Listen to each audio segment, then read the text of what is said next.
اللہ کا ذکر ایسے کرو لوگ دیوانہ سمجھیں. لوگ کیا سمجھیں؟ دیوانہ. اس کا یہ مطلب نہیں ہے کہ کلیجے پھاڑ پھاڑ کے اور وہ موالی جیسے قوال. جب ان قوالوں کو بولو نا کہ یہ کس طرح اللہ کے نام کی توہین کر رہے ہو، کہہ رہے حدیث میں آتا ہے اللہ کا ذکر ایسے کرو لوگ کیا سمجھیں؟ دیوانہ. یہ مطلب نہیں ہے حدیث کا، کیونکہ حدیث کا مطلب سب سے پہلے صحابہ نے سمجھا، مطلب کثرت سے اللہ کا ذکر کرو. آج محفلوں میں بھی اللہ کا ذکر ختم. نبی صلی اللہ علیہ وسلم نے کیا فرمایا؟ وہ محفل جس میں اللہ کو یاد نہ کیا جائے قیامت کے دن خسارے کا ذریعہ بنے گی. اس لیے جب بھی کوئی محفل ہو نا، کہیں نہ کہیں کسی نہ کسی حوالے سے اللہ کا نام لے لینا چاہیے انسان. ہم نے علماء کو دیکھا ہے، اہل اللہ کو دیکھا ہے، کوئی نعمت سامنے آئی نا، جیسے سخت گرمی میں ہمارے ایک استاد سے ان کے سامنے انگور لا کے رکھے ہم نے، پیاس لگ رہی ہو اور لال سرخ انگور آ جائیں ایک دم، دنیا دار آدمی ایک دم پھوڑ دے گا. ایسا ہی ہے نا؟ کیا خیال ہے بھائی؟ ایک دم کھانا شروع کرے گا. ابے لا یار. اللہ والے کیا کرتے ہیں؟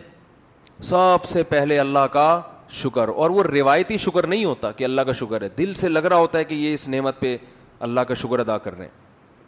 اے اللہ تیرا کتنا بڑا فضل ہے، کیسی کیسی نعمتیں تو نے ہمیں کھانے کو عطا فرمائی. گرمی میں جب ٹھنڈا پانی آیا کرے نا، اللہ کو یاد کرے انسان. صرف روایتی نہیں، روایتی کا مطلب بسم اللہ الرحمن الرحیم پڑھ لیا اور آخر میں الحمدللہ کے لیے، یہ بھی ٹھیک ہے، سنت ہے، لیکن یہ تو ایک روایت بن چکی ہے نا، اس میں تو استحضار نہیں ہوتا. اس کے علاوہ بھی زبان سے کہے انسان یار اللہ کی کتنی بڑی نعمت ہے، شدید پیاس میں اس نے ہمیں پانی پلایا. اپنے پیارے بچوں کو جب دیکھا کریں نا کیسے پیارے لگتے ہیں، اگر اپنے ہوں. پڑوسیوں کے بچے نہیں اچھے لگتے انسان کو، وہ ٹینشن، ابے لے کے جا یار ان کو. تو جب پیار آتا ہے تو فوراً کس کی طرف نسبت؟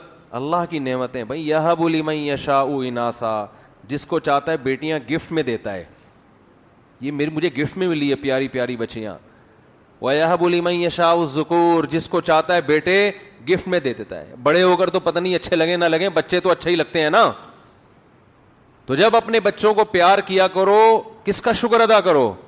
اے اللہ تیری نعمت ہے. کیسے پیارے لگتے ہیں بھائی. ہمارا تو کلو کلو خون بڑھتا ہے بچوں کو دیکھ کے. صرف ایک فیملی پلاننگ والے ہیں جن کو بچے کو دیکھ کے خون جلتا ہے ان کا کہ یہ کیوں ہو گئے. کیا خیال ہے یہ کیوں ہو گئے؟ اور مجھے دیکھ کے تو اتنا خون جلتا ہے کہ ایک تو میں ہوں بھی چوتھے نمبر پہ. فیملی پلاننگ والے تو کہتے ہیں 2 کے بعد نہیں ہونے چاہیے نا، تو میں کون سے نمبر پہ ہوں؟ چوتھے نمبر پہ اپنے بہن بھائیوں میں.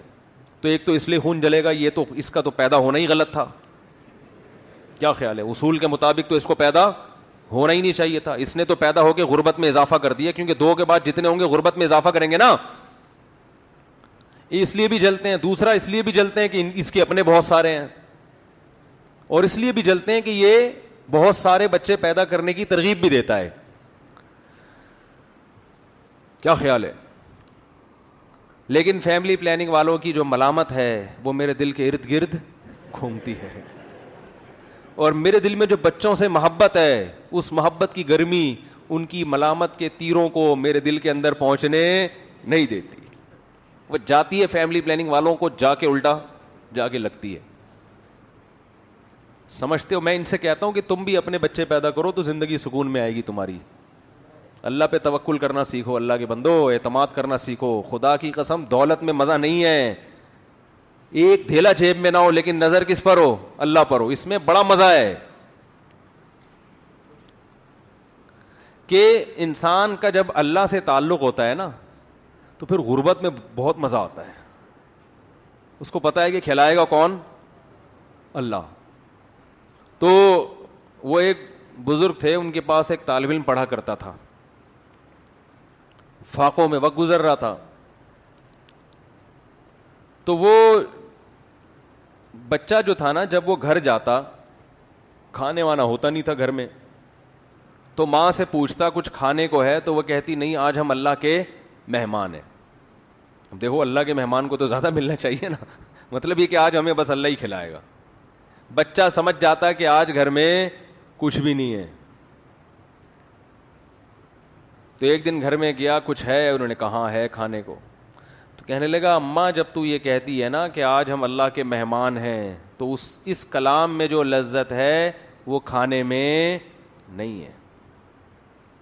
بھوکا رہنے کا اپنا مزہ ہے بھائی, اپنی حماقتوں سے بشرطے کہ بھوکا نہ رہ رہا ہو. ایک ہوتا ہے اللہ کی طرف سے آزمائش, ایک ہوتی ہے اپنی حماقتوں سے, بے روزگاری کی وجہ سے خود ہی کوئی قابلیت ہی نہیں ہے, نہ پڑھائی میں دل لگا رہا ہے, نہ کوئی محنت مزدوری کر رہا ہے. پھر جو بھوک آئے گی یہ اللہ کی طرف سے نہیں ہے, یہ آپ کی حماقتوں سے ہے, اور اس میں خوشی بھی نہیں ملتی انسان کو, اس میں اور ٹینشن میں جاتا ہے. تو کہ جو غیر مسلم ہیں وہ اللہ کی عبادت کسی نہ کسی مفاد کو سامنے رکھ کے کرتے ہیں.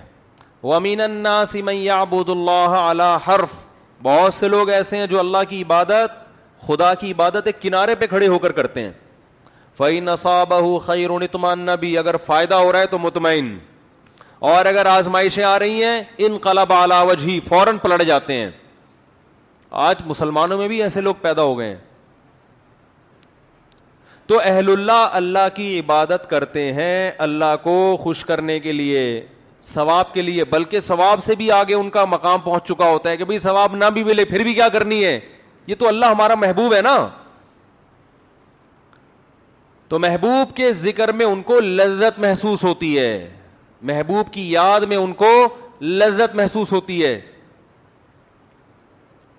تو اہل ایمان کی ایک علامت اللہ نے بیان کی ہے نماز قائم کرنا, کیونکہ عبادت کا سب سے بڑا مظہر نماز ہے, اس لیے نماز کو فوکس کیا.